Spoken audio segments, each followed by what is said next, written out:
So this episode will be a little different.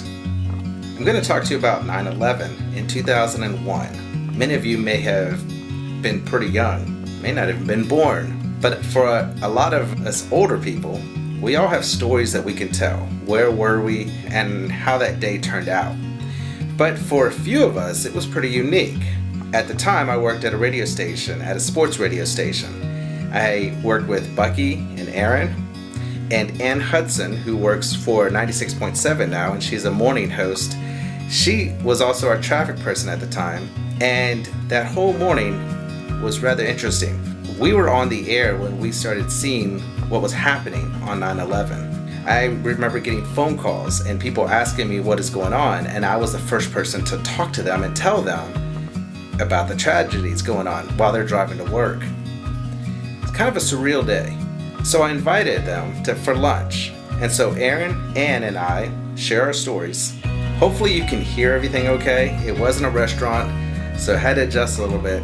But for the most part, I think you get a pretty good idea of how that day turned out.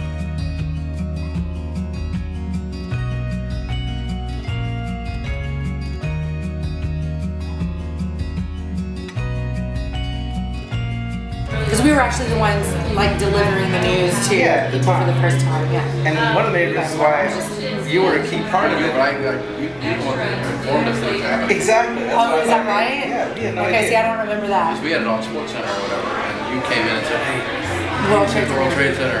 When you came in and said that, I looked in the box studio and saw that team. I was like, What's you going see the on? smoke coming out of the building. Yeah. I didn't know what to think, really. Yeah. Because you didn't either. I said, because I remember saying, "What do you mean?" Well, I don't know. I did not know. Just like doesn't look good or something like that. Or Well, I just remember because I was getting the traffic reports, so I would still pull in the guy from Star Systems. He was on a couple stations, so I would record him in and whatever, and he's always prompt and on time. And this one particular morning, I go to record him in, and he's late. He's not there, and he was like, "I'm so sorry, I'm late. The World Trade Centers are on fire." And I was like, "What?" And I just didn't think anything of it really. I was like, "Okay, well, let's go."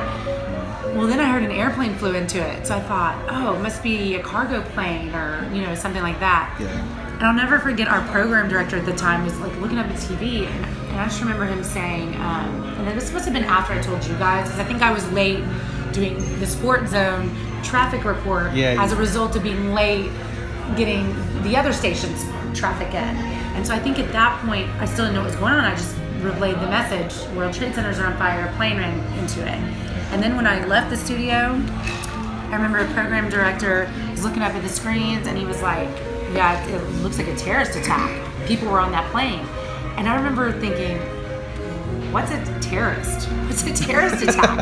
I mean, that sounds funny this day and age because it's like it's so part of our common knowledge. But at my ripe age of what? I was like 21 and I had never even heard of a terrorist or a terrorist attack. I had no idea what that was at that age. Which sounds crazy now because it's so common, but at that point it went. Yeah. I do remember the terrorist attack in '93 at the World Trade Center. So because your first immediate thought is, that's like a commuter plane or something. Somebody made a mistake. But it was a bright, clear day, so you could not see the building, right? So you knew that. But then I thought, well, '93 World Trade Center, so maybe it could be. It was just mostly the unknown, like everyone. That was, I think, for me. As a young broadcaster at the time, that was the difficult part. Was you're trying to explain it to people, but you don't know what the heck's going on. So you're supposed to be kind of the authority on things. You're like, we don't know what's happening here, but just so you know, the World Trade Center is on fire, and there's a big hole in the side of it. But I know because we had been talking Texas football, but then we go to a top of the hour break because I think this first plane hit like 7:45 or 7:46. Yeah, and then the next so we were right in segment, 3 and 4. And I remember. It was just real chaotic, and so we're still talking about UT football. And at one point, I'm like, "Buck, we just got to bail and focus on this for right now because we just really need to." Because we didn't know whether to stick to sports, just go along with it. And that's when we had to decide. We had to come in at the top of the hour. Do we continue doing what we're doing, or do we go and start talking about this? But I remember, my job as a producer is to keep you guys focused. And I was like, no, let's stick with what we got to do. This kind of stuff goes on all the time. It doesn't mean we stop what we do. And I didn't think it was anything. So that's when I think Chuck Meyer came in, our program. Oh my God, Chuck Meyer. Well, I think the second plane did like 8:03, and I don't know that we ever came back. because we were having those conversations about what should we do, what should we do. Because I just remember that one segment. We were on from 7:46 until the top of the hour, and that was the hard segment because you didn't know if it was a big deal or a small deal. Right. And we had our show format and what we talked about. So I remember at one point during the middle of it, we probably should just stick to just keeping people updated with the very latest on this. And you know, Chuck Meyer, our programmer, he lived sit downstairs and he'd listen in his downstairs office. I'm sure he was thinking the same thing. But my memory is we went to break and we never came back. Because by 8:03 the next plane, because once the second plane hit, the decision was made in the building to go to national coverage of what was happening. So we never came back home. We never had to make that decision of what we do next. I know we talked about it because we didn't know at that point. So we got the break and we were talking to everybody in the building, okay, what should we do? And we were having that debate internally of should we do sports or not, and then go to the next plane hits.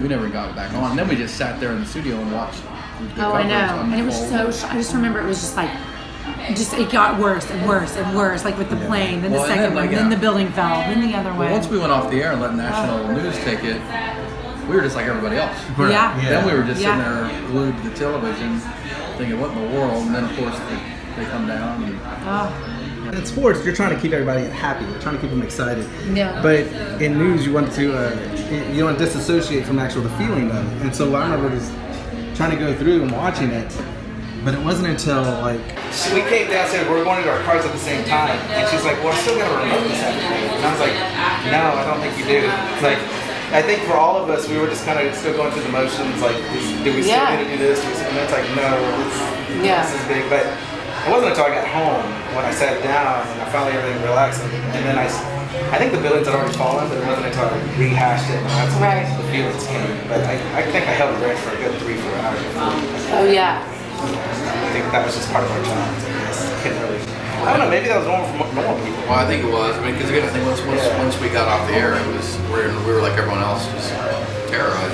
Right? Yeah, I was, and I was so new in the business. I mean, I had just gotten hired August 6th, and this happened September 11th. I thought you had just gotten. I was so green. I was so new. I just did not know. I was a baby. I didn't know what was going on. So that was something that was real interesting right at the beginning of my career. You know, to witness that and just. I didn't know you were that new. I was that new. It was, I'm pretty sure we were afternoons and they just flipped us to one. So we were new to that whole scene too. So we were still trying to get our hands around it. It was our first football season in the morning, that's for sure. They moved us in the summer. But, so you were new to us. They brought you in for traffic. Yeah. Well, we were new. And what went on, and then I just remember driving away thinking, I had a sick, my son Nolan was born that year, so he was one of the graduating. Yeah. That's crazy, isn't it? Yeah. It's like, man, we're getting old. That is crazy. Nolan is 17 now.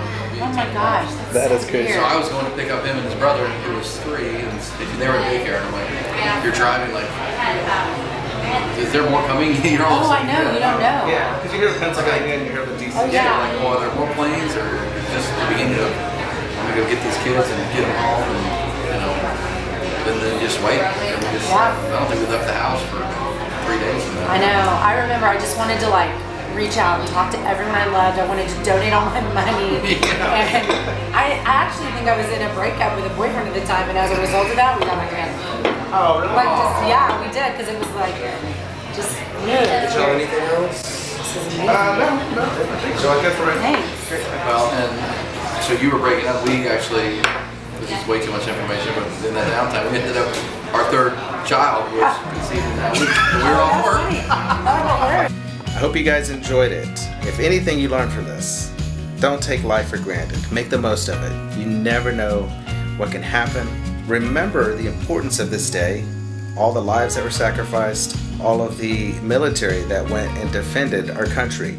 Think of all of those when it comes to 9/11, and I really appreciate you guys sticking around to watch this. I'll see you guys next time.